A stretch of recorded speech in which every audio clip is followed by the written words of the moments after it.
Okay, so we are going to opt for uh, the Python language for computer vision. We will perform all the practicals on this. I took an introductory session on the computer vision. Does anyone have any kind of doubt in the introduction of the computer vision?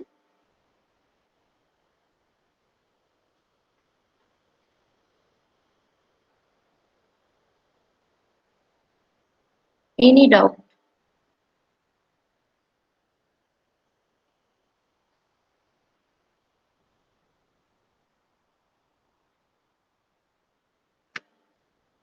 Okay, either everything is clear or everything is not clear.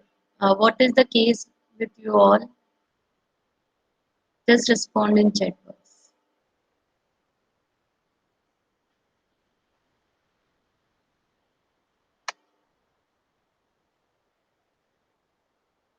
Okay, how many of you are attentive right now? Please raise your hand.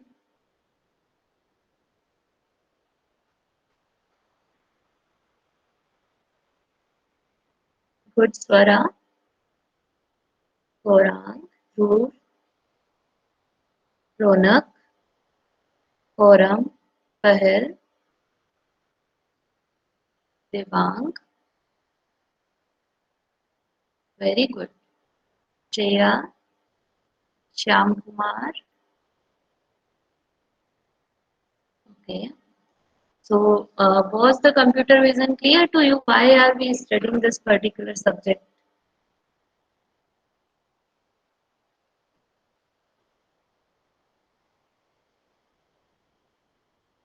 Or you have any kind of doubt?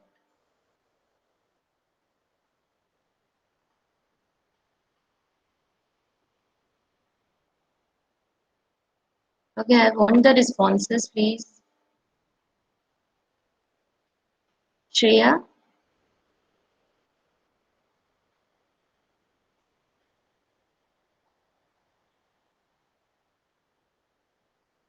tell me, um, was yesterday's session satisfactory?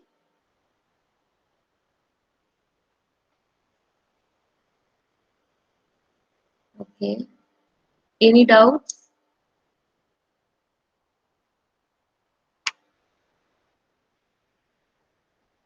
Okay. So, I discussed the theory syllabus yesterday, and some introductory part was there. And now today we will see what you are going to do in the list of experiments. Then I will start with the introduction of the Python. Okay? So at any point of time, if you have any doubt, please ask. Okay, is the screen visible to you?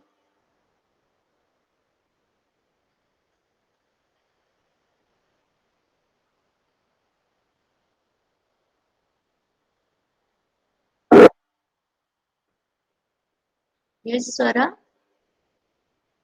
Okay, thank you. So basically, as we have discussed the basis of our syllabus yesterday, we have discussed the basic course objectives. The outcomes for this particular course are going to be, you will be very much aware about the fundamentals of computer vision and its application. Applications have been discussed yesterday. I hope that all of you can relate with the applications, as most of them are usually seen by us, right? Then understand the basic image processing operations to enhance and segment the images. So how you are going to deal with the data that is in form of images, and it will be the part of our most of the experiments also. Okay, why I am saying most of the experiments? Because uh, at very basic level of the computer vision, you are going to deal with the images.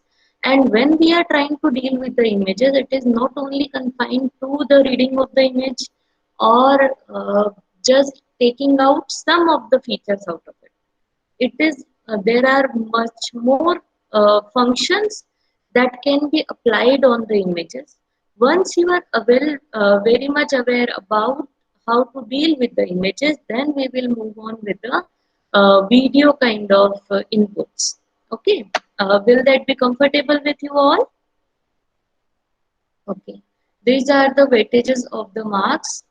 Okay, then the understand the understand and analyzing the extraction of relevant features of the concerned domain problem. What does it means? Once you are taking a particular image, you are reading it out. Reading it out means whatever image you are taking, you have certain properties associated with that image. As we have discussed yesterday also, that each of the image is in the form of the pixels. And when it is in the form of the pixels, it stores the intensity value or the color value associated with each of the pixel. This is the base of the image processing, which you might have learned in the computer graphics. Do you aware about the computer graphics subject? I think it is being completed in your class. Just give me a yes if you are comfortable with the computer graphics, because it is the prerequisite of the computer vision.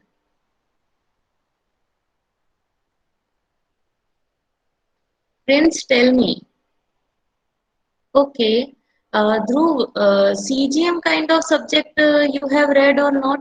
Computer graphics and multimedia? Oh, really? It is not in your syllabus? Okay, so we have to go with the basics of computer graphics as well? Okay. Actually, usually in each of the university, there is a dedicated subject in the second year where computer graphics is introduced. Okay, so base computer graphics must be known when you are trying to read the computer vision. Okay, so when we talk about the basics of computer graphics, graphics means dealing with the pixels. Okay, once whatever you are looking at right now in your screen, it is in the form of pixels. You know that or not?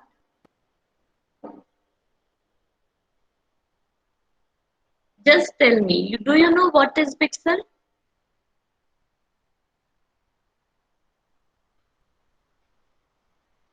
If you know, just put on yes, we know, or write the definition. If you don't know, then I will tell you. I am there to tell you everything, right? So be comfortable first. You can ask the doubts. Okay?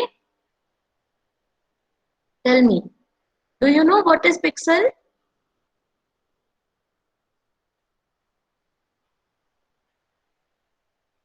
Good. Okay, Dhruv knows. I think Dhruv, you have the idea about image analysis, right? Swara, do you want to say something? You can unmute yourself.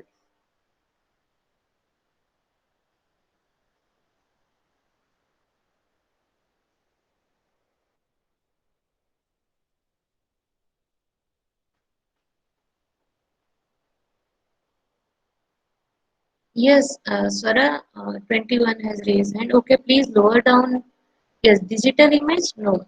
Um, Basically, please lower down. Everyone, please lower down your hands. Okay. Now, what happens when you look at the screen? If you look closely, you will see that we are having a grid of the basic elements. Okay. So, pixel is the basic element for any of the screen, any of the digital screen. It is the smallest unit of display. You can note it down somewhere. The pixel is known as picture element. Okay, it is not the digital image, but it is the smallest unit on the screen. So if you look closely, whatever digital device you are having in your hand right now, just look at it and look at very closely. You will see that you have small dots over there on your whole screen. So that small dot is known as the pixel. Okay, that is known as picture element. Am I clear? Okay, I am on this particular screen. Okay, suppose, can you see the mouse over here? If I move the mouse, can you see it?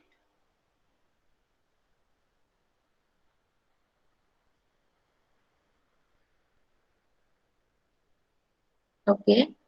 Um, just look at the screen. You will see that all the particular characters which are shown on the screen is also consist of the composition of the dots.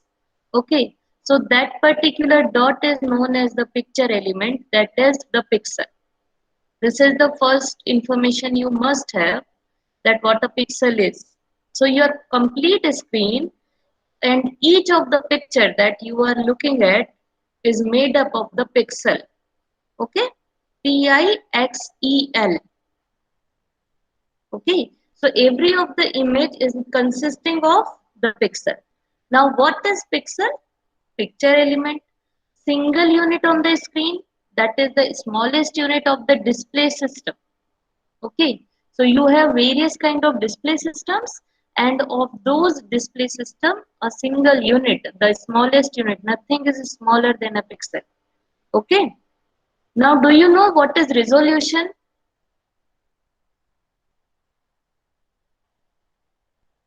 Do you know what is resolution? Okay, yes, Dhruv, you know that. Okay, anyone else?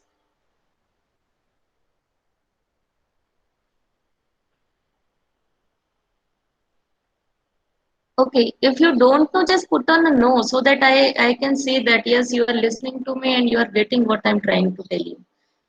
Have you ever seen some kind of combination like 1020 cross 1948? Have you seen this kind of combination somewhere? Yes. Okay. This particular combination says that this much number of pixels are available in per unit of distance of your system. Okay. So suppose you have this much inches. Okay. 5 inch का screen है हमारा है ना. So that 5 inches are diagonally calculated. But when you are trying to see how much definition it have, it a standard definition kind of system, or it is high definition kind of system, or it is 4K kind of system. Have you heard these terms? Okay, for the TV you have heard that, right? OLED TV, you know that OLED is a technology for the display system. Yes or no? Okay. So what happens that how many number of pixels are available in per unit of inch of your display is known as resolution. You can note it down somewhere. Okay. So if I say that the previous old computer system was very, I can say, very much, they have very less resolution. So the images, ऐसा आपने कहीं सुना होगा ना, हम जब zoom out करते हैं तो pixel फट जाते हैं, है ना? ऐसा pixel फट जाना means you will have a mosaic kind of image over there, distorted image over there. But when you look at from a far end, you will have a clear image. Okay. So as you zoom it out, the color intensity of each of the pixel will get distorted. Okay. That's why mosaicing is shown over there. Are you getting my point? Okay. So first thing, what is pixel? Pixel? Pixel is the picture element, that is the smallest unit of your display system. What is resolution? Resolution is number of pixels available per unit of distance of your display system. Okay. Okay. If I am clear with this too, just put on a number, that is 2 over here. Okay. These are some terms which are very much important. Apart from that, most of the terms which will be used over here in your syllabus when we will be dealing with the images. But if in case you don't know about them, just let me know. I will just tell about it. Okay, I did not get any of single of the two over here in the chat box. That means it is not clear to you.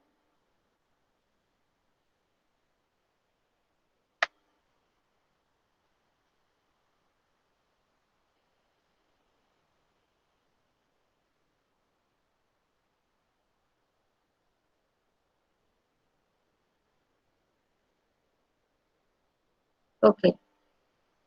Vandana Ba, tell me, am I clear with the pixel and resolution?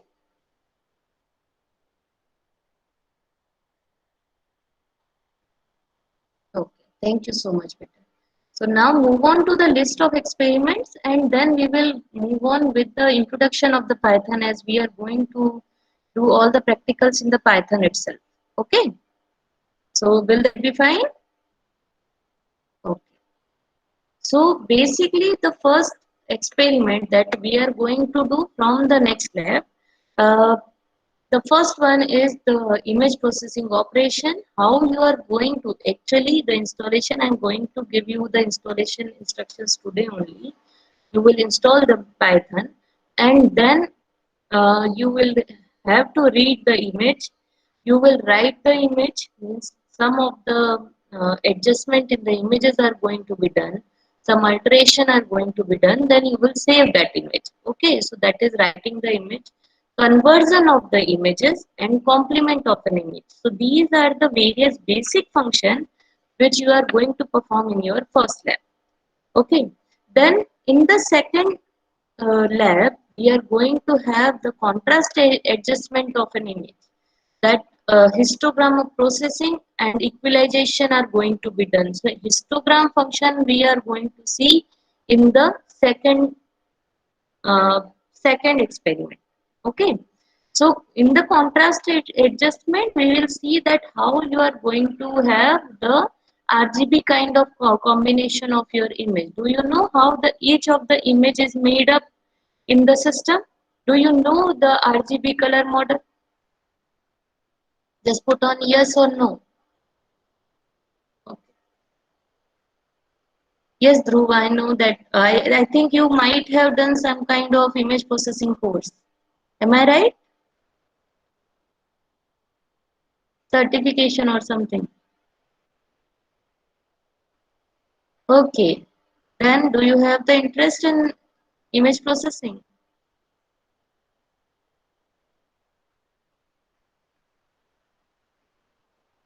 Okay. Okay, that's good. Okay, now rest of the student, please tell me. Do you know what is RGB color model? I'm just discussing the basic terms over here. Okay. Okay, Pahel, good. Anyone else?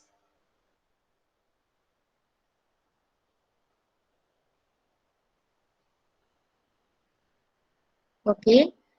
Basically, your complete display system works on the basic of RGB, that is red, green, and blue color model. Okay. If we will have the time, I will just discuss all the basics in single lecture. Okay. So that we can come up to a certain point from which we can move on with the image processing. Okay.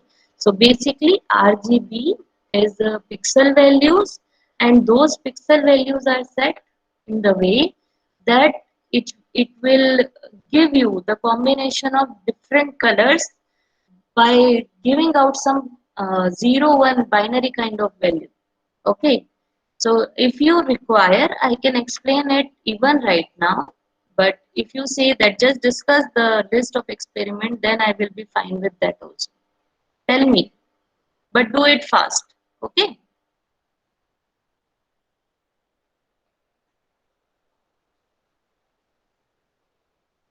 okay. I want the responses. Gorang, do you want to get the RGB color model or just discuss the list of experiment right now?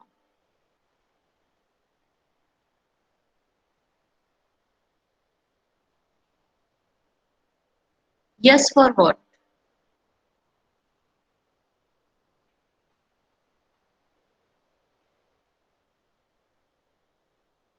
Okay, I will take a separate lecture for that computer graphics basics. Okay, so just I'm reading this out and then we will move on with the Python. Okay, so now what we are going to do it over here, like in the second experiment, you will have the contrast adjustment of an image and you will implement histogram processing and equalization. Then implement various low pass and high pass filtering mechanisms. So suppose your image is having some kind of noise in that. So you will set a particular frequency and the bandwidth of that whole image, that whatever frequency or I can say intensity of a particular color is there, then it will get either allowed or not allowed. Okay, so you will apply low pass and high pass filter on the images. Then use the Fourier transform for filtering the image. So there are possibilities that you have to take out the sum of the uh, objects or the layers. So you will have to apply the different kind of filters on the images. And one of the technique is Fourier transformation. Okay, so we will see what a Fourier transformation is. It is the same that you might have read in the mathematics subject. Okay, so you will apply that particular transformation on the images and we will see the result. Then utilization of SIFT and HOG features. So these are some features which are available in the images. In each of the image, we have that particular functions and we will just apply that and we will try to extract the features. Okay. So when we talk about the features, it simply means that each of the image will have various kind of attributes associated with it. And based on those attributes, we can design our algorithm. We can conclude our results. We can compare when we are talking about the research kind of era. Suppose we are taking n number of images, we will have to take out some features and we will store those features. And then when actually that particular system is going to be implemented, again when similar kind of image is coming, we will check if the features matches, then the object is identified. Okay, so if I take a very simple example of face recognition kind of thing. So suppose a particular image is a particular system is for face recognition. Now what will happen? Our image in which our face is there, it will extract out some features. It will get stored in the digitalized form, and then whenever we are coming to the system again, then it will again take our picture, it will again take out the features and compare those values which it is getting at the runtime and what is being stored in the system. If it is similar, then the face is recognized correctly. So it is the authorized or authenticated one. Okay, so we are going to see how features are extracted. Then performing and implementing the image segmentation. So what is segmentation? Do you know? Have you ever heard this particular term segmentation? Not only in terms of the images, but in any of the form. Have you heard the term segmentation?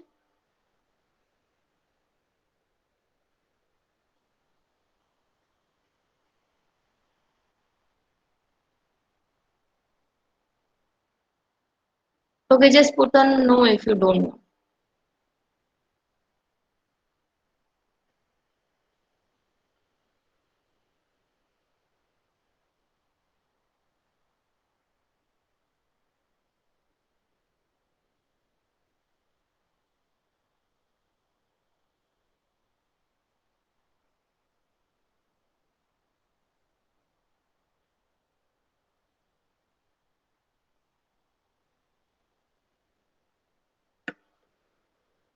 Okay. Dhruv, do you know the segmentation?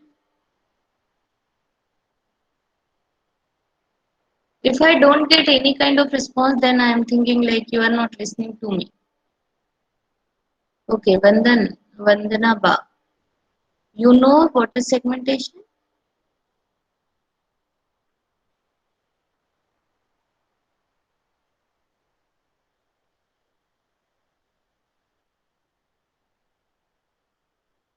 Okay. Basically, yes, in graphics only.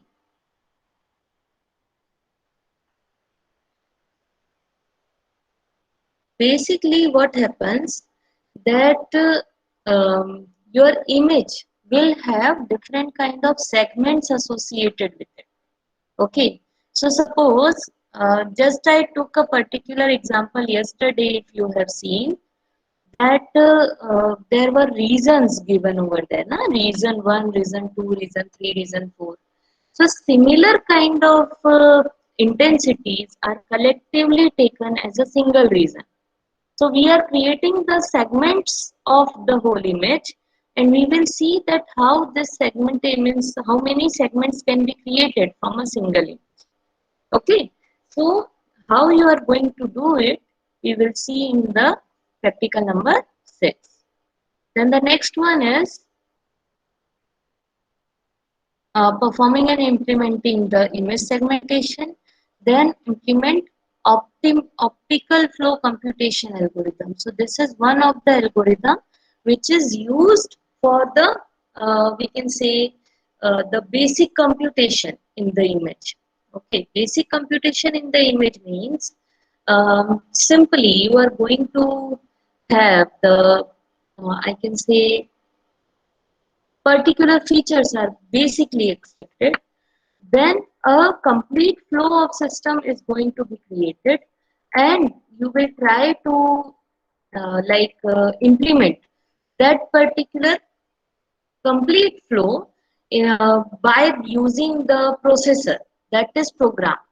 Okay, so when you are having a particular image sensor chip, that image sensor chip is connected to the processor, and then you will be able to just process the image. Okay, so here we will see that how this optical flow algorithm is going to be done. Okay, so here by optical flow algorithm, you will be able to firstly deal with the image sensor chip, then you will be able to see the motion of the object, you will able to see the particular surfaces, edges, etc. using this particular algorithm. Okay, so we will try to like uh, use this whole algorithm and see how it is going to be working.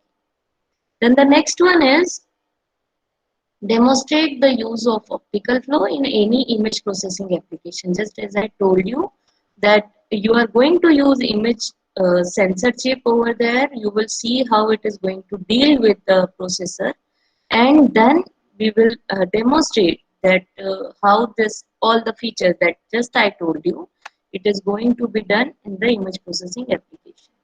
Then finally, the object detection and recognition on available online image datasets. So many of the datasets are available in the system. Okay, in the system means on the Google we have various kind of societies which avails us with the various datasets. Like suppose if I work with the biometrics, I will be availed with the particular images of the face for our research purpose, or let's say iris, or the retinal images for the glaucoma detection. So you have various kind of data sets available already on the Google. You will have to subscribe them. They will let you download all the data sets, and then based on those data sets you can perform the various operations on that. Okay, so we will see that how data sets are imported and how the various operations are performed on that. And lastly, character or digit or face classification project you have to make at the last. So these are the basic list of experiments that you are going to follow in this computer vision practicals. Am I clear with the list of experiments? Okay. Do you want this syllabus to be shared on the group, or it is available on the university's website? Okay. So I will share it. Just mail me. Any one of you just mail me, and I will reply back with this particular syllabus. Okay. Then just share it on your WhatsApp group. Okay.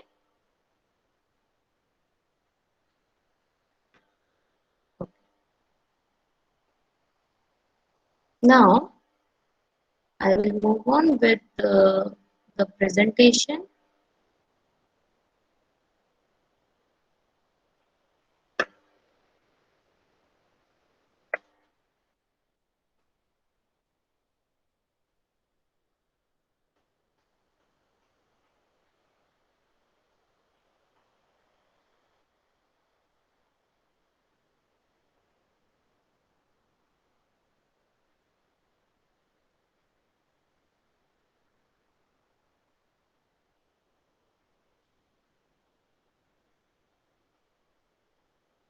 Okay, so is the screen visible, beta?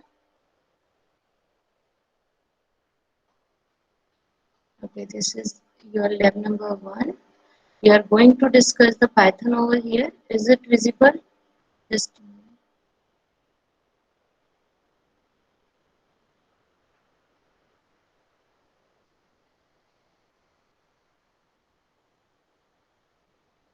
so is the slideshow visible now?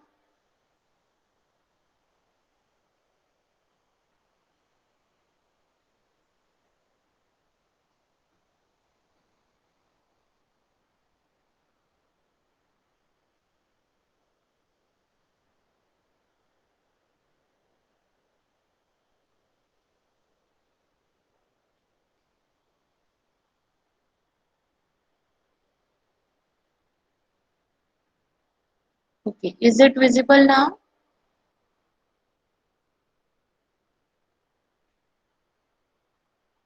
Just put on yes. Okay. So the agenda for particular lab is we are going to get a slight knowledge about the Python, and I hope that you know the basics of the Python. Uh, I'm considering this, but still introduction must be there. So I'm just moving on with the Python introduction over here. Then we will see the differences between the programs and the scripting languages. Then the history of the Python, scope of the Python, why do we need to use the Python. Then the installation and some of the features, and finally the base code of the Python. Now, what is a Python? I want the responses from your side as well. Okay. So, although the definition is given over here, how many of you are aware with the Python? Tell me.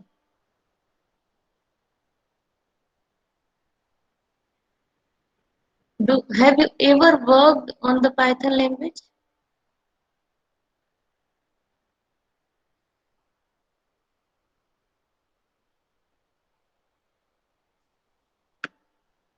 Okay, just put on yes or no, beta.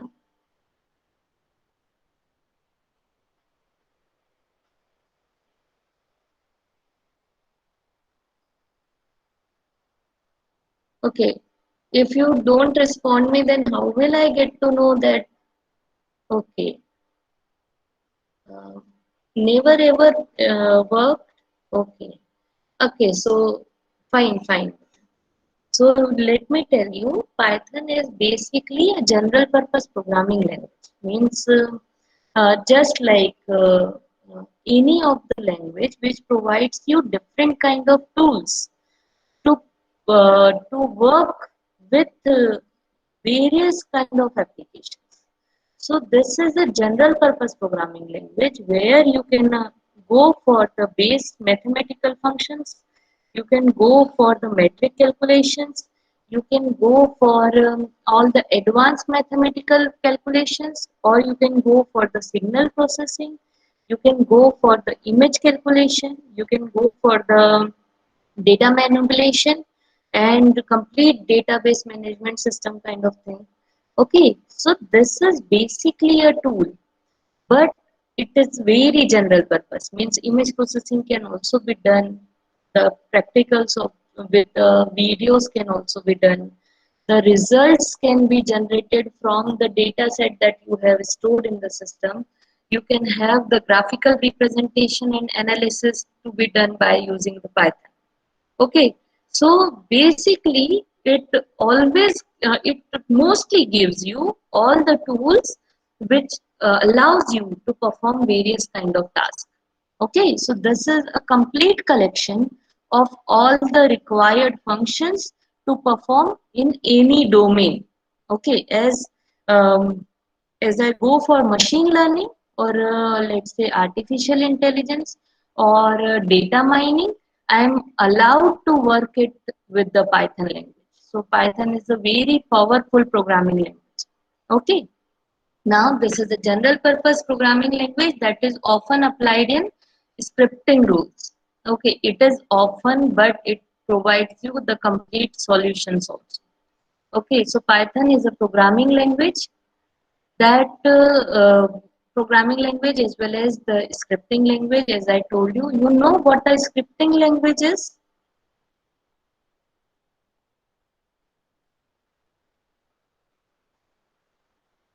Do you know what is a scripting language? Okay, have you ever heard the term JavaScript, PHP, HTML? Those provides you the script. Okay, those are not programming languages.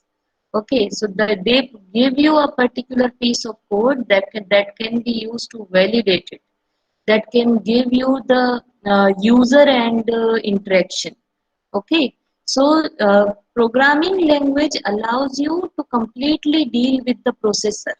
Okay, how the instructions are going to be done, how the conversions are going to be done. All these things are done by the programming language where we are not confined to a single side,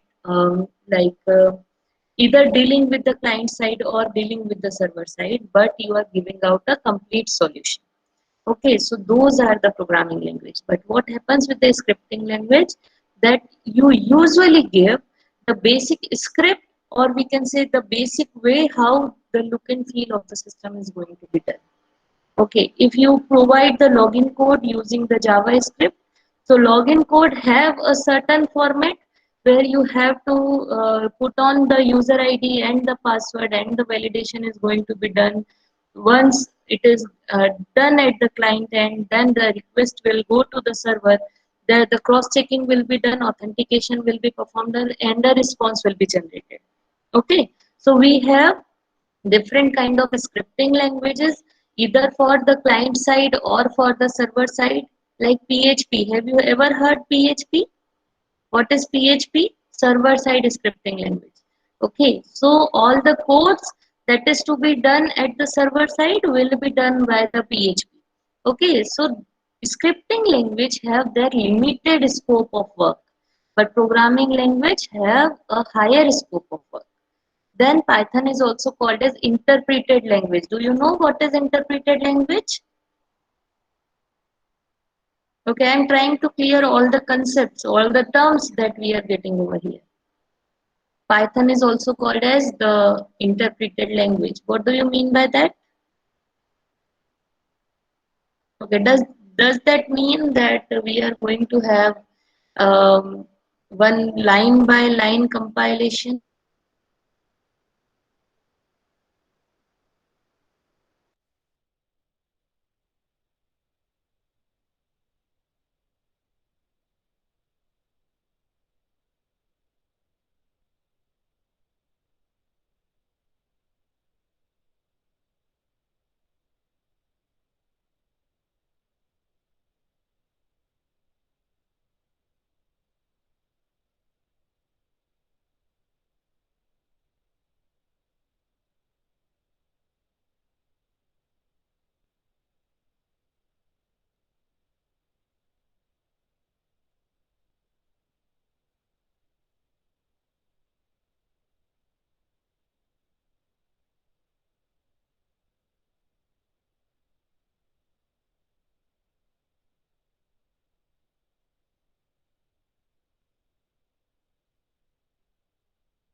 Okay, is the screen visible?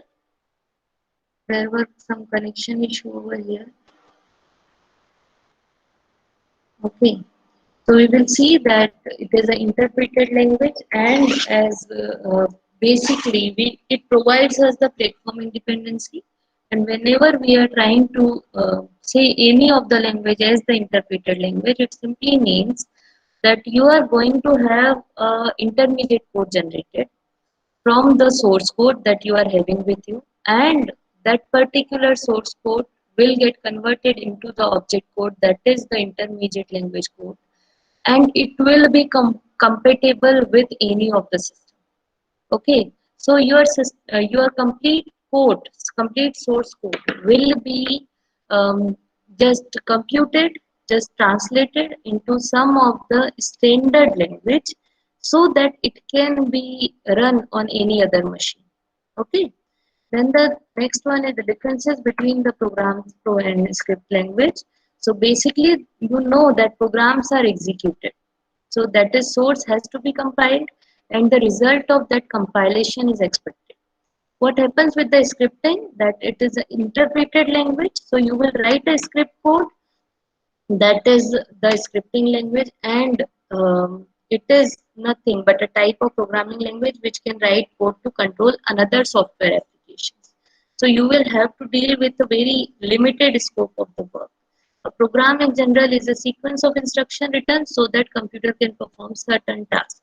But that certain task, when we are considering complete programming language, will be a very large type of task, or n number of tasks can be performed by the programs.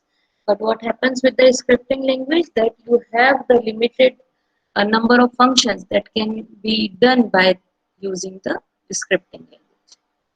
Then, if I go for the history, it was invented in Netherlands early 90s by Giorgio van Rossum, and it is the, we can say, one and only person who has actually worked for very long time for the Python language. Okay, so it was conceived in late 1980s, and its implementation was started in December 1989. So he is a fan of Monty Python's Flying Circus, and it is a TV show in the Netherlands from where it got inspired. Okay, so he named this programming language after Monty Python, and it is open source from the beginning. So it is an open source programming language, very easily available on the internet. You can easily download it, and you can directly work on it. So do you know what is open source programming language? Just respond me. If you respond me first, I will be quite fast in going on with the session, right? Okay, Dhruv, you know. Okay, Gorang, you also know. Gorang, please, you can tell me what is open source programming language or open source software. Okay, apart from it is free. Apart from this, anything else?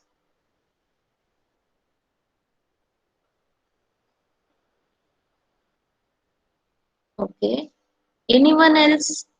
Any other feature of this particular open source software?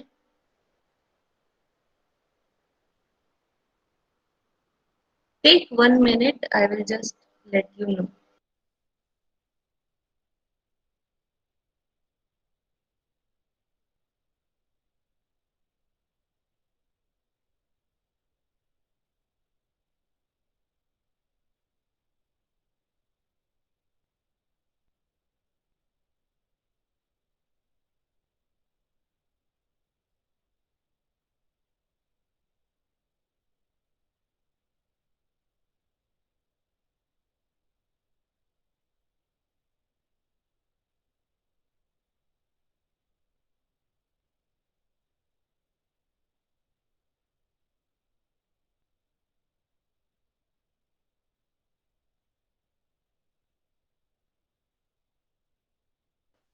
Okay.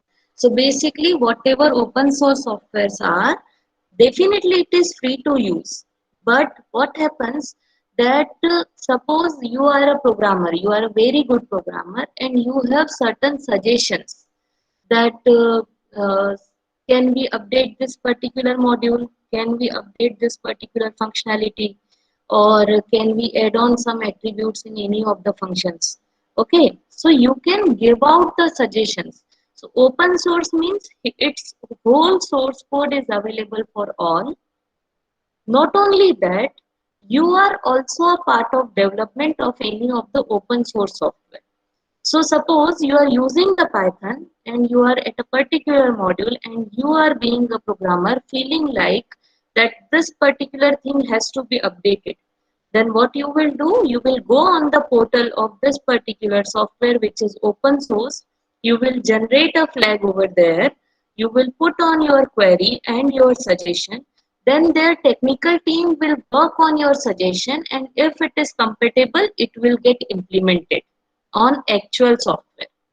Okay, this is what an open source software is known as. Okay, now is the concept clear? So it is not only confined to free, but we have altogether a different concept associated with it.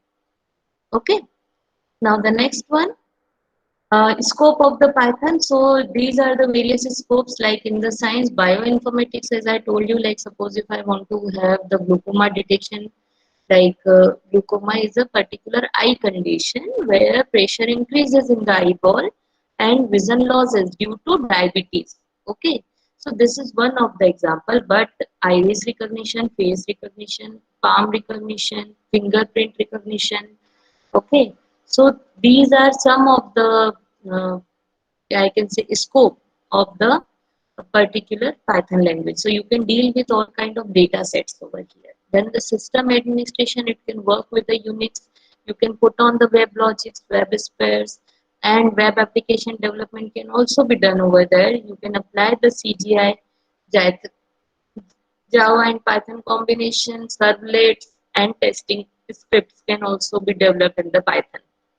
Okay, so one of the feature is that you can use a piece of code of Python and you can associate that code with any of the languages. Okay, so this is one of the very important feature of the Python where we can create a code and we can associate it.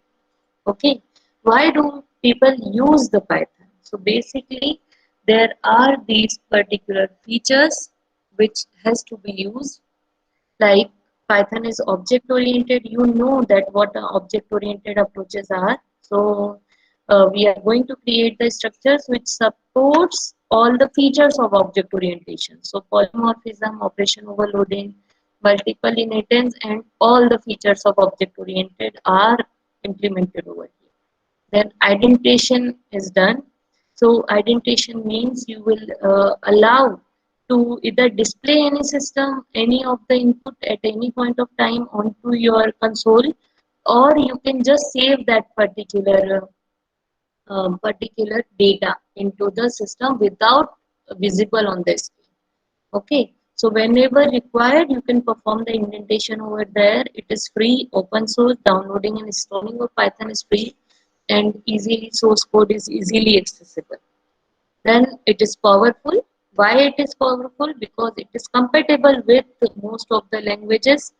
You are allowed to perform dynamic typing, means you are typing a keyword, you will get complete suggestions that this must be the function that you are trying to use. Okay, so you are allowed to have the dynamic typing. Built-in types and tools are also available over there. You have different set of libraries to perform different kind of tasks. Like if I say that I want to perform some kind of GPS kind of system. I want to work with that. I have dedicated libraries. I want to perform the mathematical operations. I will have the libraries. If I want to go for the signal processing, I have the set of libraries. Okay, so you have the library utilities available. Then the third party utilities are also available, like these are the packages, numeric, numpy, scipy. You might have heard the name of all this. So these are the basic packages which are used to deal with the different kind of data. Then automatic memory management is also allowed in the Python. So definitely it is space efficient. Okay, then it is portable. So as I told you that it gives you the platform independency. So it is very it generates a basic object code, and that code will be accessible to any of the systems. So it is independent of the hardware and software combination. So it is portable. Python runs virtually every major platform used today, as long as you have the compatible Python interpreter installed. So just like Java, if you want to run the Python, you will have to have the Python interpreter for that. So Python program will run in exactly the same manner irrespective of the platform. So am I clear with this slide? ज़्यादा जल्दी हो गया क्या?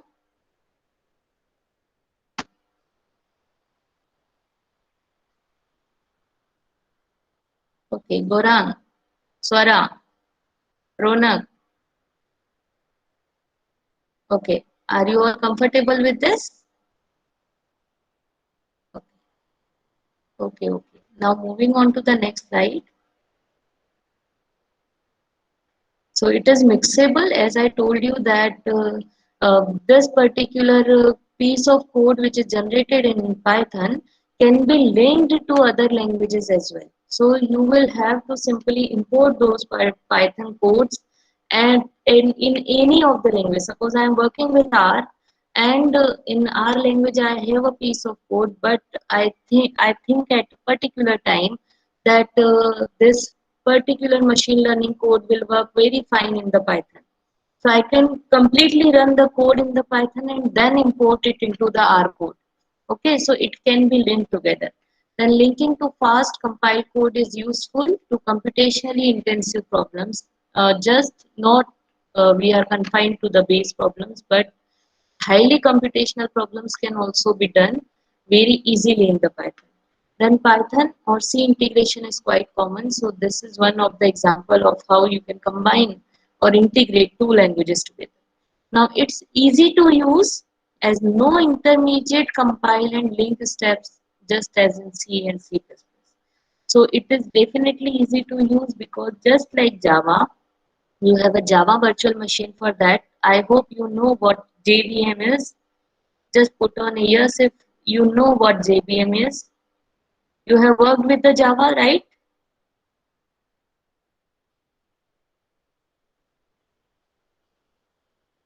Have you worked with the Java?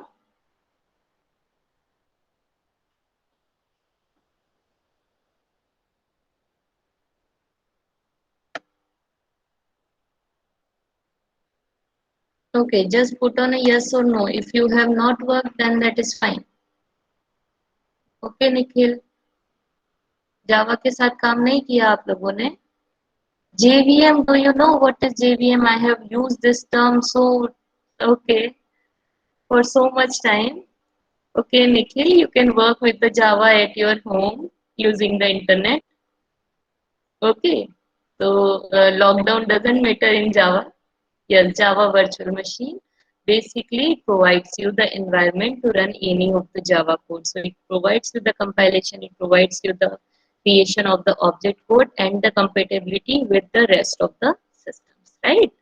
So basically just like that, we are having a Python virtual machine over here, which is required for any of the Python code to run on any of the machine. Okay, then Python programs are compiled automatically to an intermediate form called as bytecode. Just like Java, you have the bytecode over here as well, which is an interpreter that then reads. Okay, so once bytecode is generated, it is in the intermediate form, so it will get read by the target machine. Now, this gives Python the development speed of an interpreter without the performance loss inherent in purely interpreted languages. Okay, so what happens with the purely interpreted language? That definitely line by line compilation has to be done, so the compilation time would be more. But what happens with the Python that you are doing half of the task and you are leaving it out as it is for rest of the system or the target system to do. Okay, so at the particular end, you are required less time to compute. Then it is easy to learn that structure and syntax are pretty intuitive and easy to grasp. Okay, it is very easy, means you need not to give the data types of data. You need not to specify like printf and do all the printf or scanf kind of statement, or system.printer.out.ln kind of statement.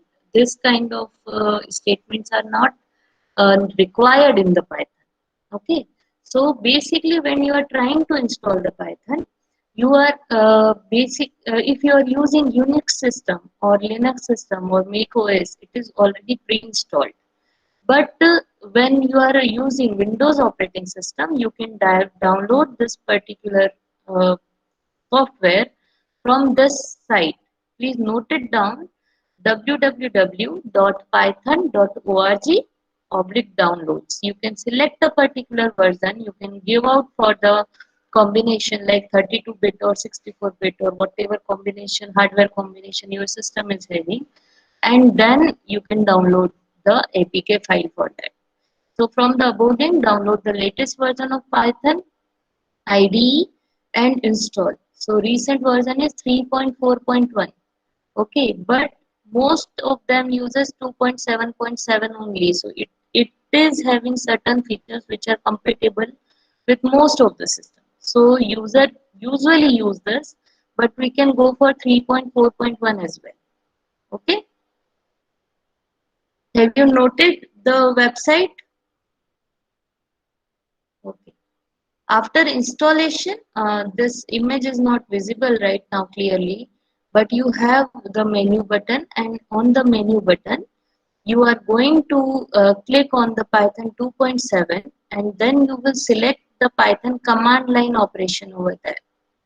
So when you click on the command line operation, you are allowed to have a command prompt with this particular symbol. Okay. So after this symbol, you will have to write your code. Okay. Now, who uses the Python today? What are the requirements to use the Python? Okay, so I'm just reading it out. At any point of time, if you feel like I have to explain it, I will explain that. So Python is being applied in real revenue generating products by real companies. For example, Google makes extensive use of Python in its web search system and employs Python's creator. Okay, so um, you have gone for any of the search in the Google. Now, when you are searching a particular term, you have a particular outputs, particular results out of it. And when you are having those results, simply you are going to, I can say, know the results by the ranking. What kind of ranking? Means a particular hit on a website is more, then it will go up in your Google results.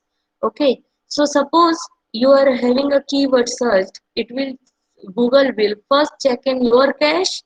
If it is available over there, it will give you the results from them from there only, and then if it is not there, then it will go to the server and check for that. So you are required to put on the Python codes for to implement all these things. Then Intel, Cisco, Hewlett Packard, Seagate, Qualcomm, and IBM use Python for hardware testing. Okay, so these much companies are using it for the hardware testing. ESRI uses Python as end user customization tool for its popular GIS mapping products. Okay, for GIS also you use the Python. Then the YouTube video sharing service is largely written in Python code. So these are some of the very, I can say, extensive examples of the usage of the Python. Now this is the very simple code. Okay, I'm just whatever I have in my mind, I will write it down. I need not to put on any kind of extra symbols so that system can understand. So if I am putting x equals to 34 minus 23, by default it will take x as integer, and whatever results are generated from these two variables. Now where are we going to store these variables? This will be stored in the temporary variables. Okay, So once you are over with the program, this temporary variables will get deleted. Okay, it will have the vacant memory space then. So it will check what kind of data you are inserting and it will generate that kind of data type. It will give you memory space according to the data type by default. Okay, then y equals to, under this kind of symbol hello means it is going to give you a string operation. So you will have a string kind of data type allocated for this whole string to get stored. Okay, then suppose z equals to 3.45. So by default it is going to take float kind of data. So these three variables are not explicitly defined as a particular data type, but it will identify which kind of data you are inserting, and according to that memory will be allocated. This is what dynamic memory allocation kind of thing. Then if this is just an example, if z equals to 3.45 or y equals to hello, then what we are going to do, x equals to x plus 1. Whatever result are stored in x, then you will add 1 to that. Okay. Whatever is stored in y, you will add word to that. That is string concatenation. And then you will print the result. Am I clear with the simple code?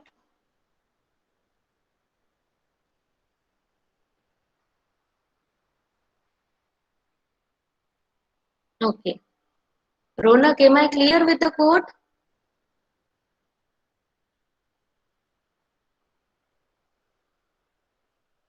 Okay. Uh, it is just a general question. Do you know the difference between single equal to and multiple equal to? Equal to equal to.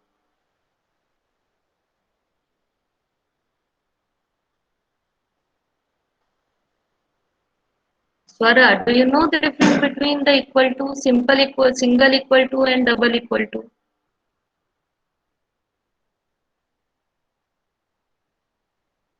Okay, single equal to is assignment and double equal to is comparison. Okay, so make a note in your mind. So do you will not get any one of you will not get confused at any point of time. Okay, so now here if we want to like understand this code, indentation matters to code meaning. So whenever indentation is required, it is simply gives over there.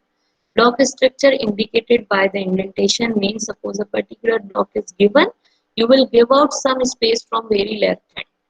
Then first assignment to variable creates it. So very first time when a variable is created, it will assign the value.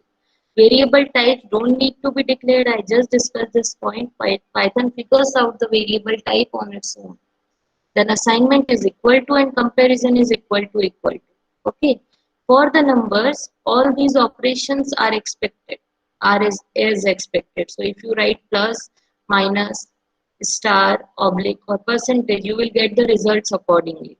So special use for plus is for string concatenation. Okay. And this modulus is for string formatting, just as in printf in C. Okay, then logical operators are and or not, not symbols. Okay, you will have to write it as it is. Then the basic printing command is print. Okay, so if you want to print text, you will just write the print text. Okay, so this is how it works. Then as I told you that it is an interpreted language and you have platform independency associated with it. So Python traditional runtime execution model is this, and source code you type is translated to bytecode. So this is your source code, means the coding that you are doing at your end by your hand, and you will be generating a bytecode out of it. It will get stored in the, like here you can see this is m.py, this is the extension used for the source code. Then when you are going to run that, you will be created a bytecode out of it, that is m.pyc, and this bytecode will be given to the runtime environment, that is pvm python virtual machine. Okay, and then there it is going to be interpreted. Okay, so source code extension is .py, bytecode extension is .pyc, that is compiled Python code. Okay, am I clear up to the slide? Just put on a yes if I'm clear.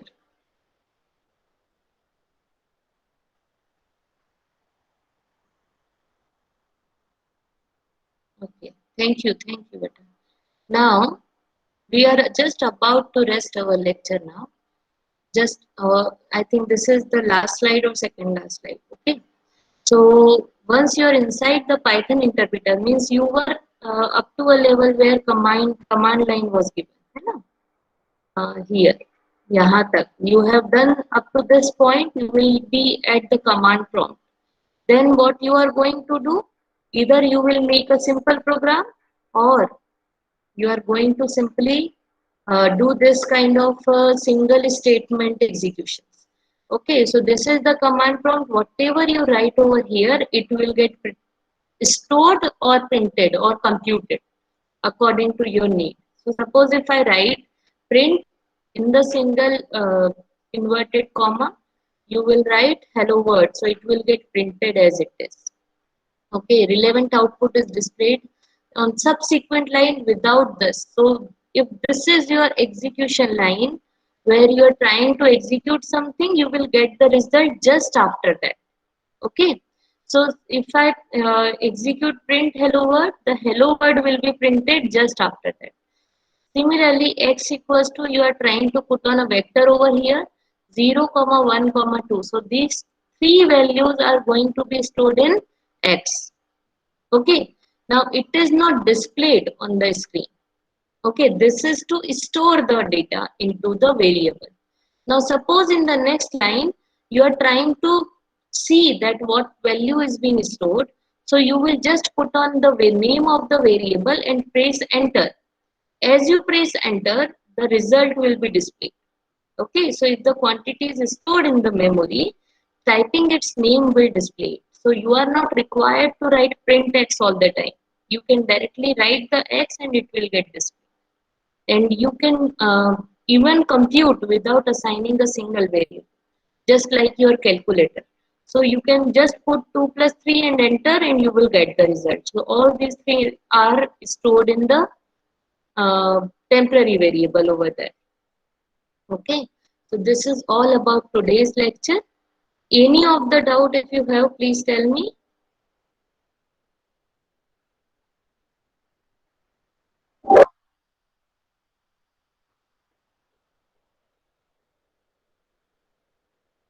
Any doubts बेटा? Okay, क्या आपको lecture समझ में आया? अरे forum, okay, I thought lecture समझ में नहीं आया.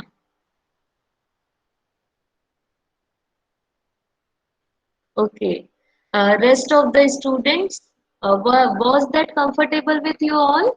Me, Swati, okay, Urvashi. Any doubts till now? Okay, so next lab पे आप क्या करके रखेंगे? आप पाइथन इंस्टॉल करके रखेंगे. फिर we will make the programs one by one. Okay, so in the next lab I will take a very short small session on the base function that we have read, so that you can get understanding of how it actually works, and then we will move on with our image. Okay, fine beta. Okay, all of you have marked your attendance in the in-call message.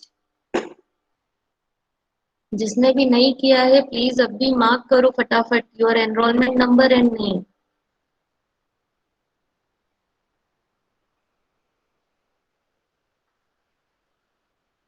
Urvashi बेटा पूरा पूरा enrolment number लिखने का.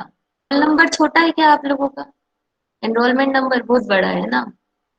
Okay, roll number छोटा है क्या?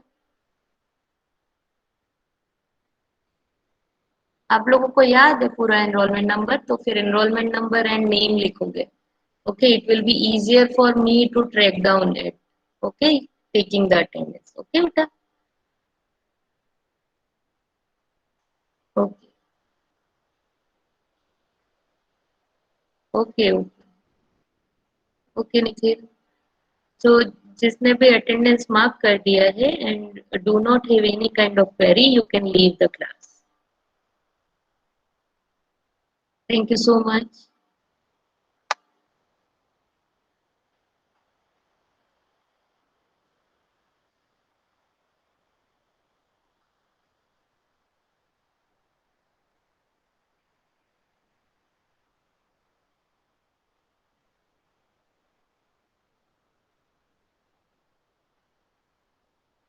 Okay Nikhil.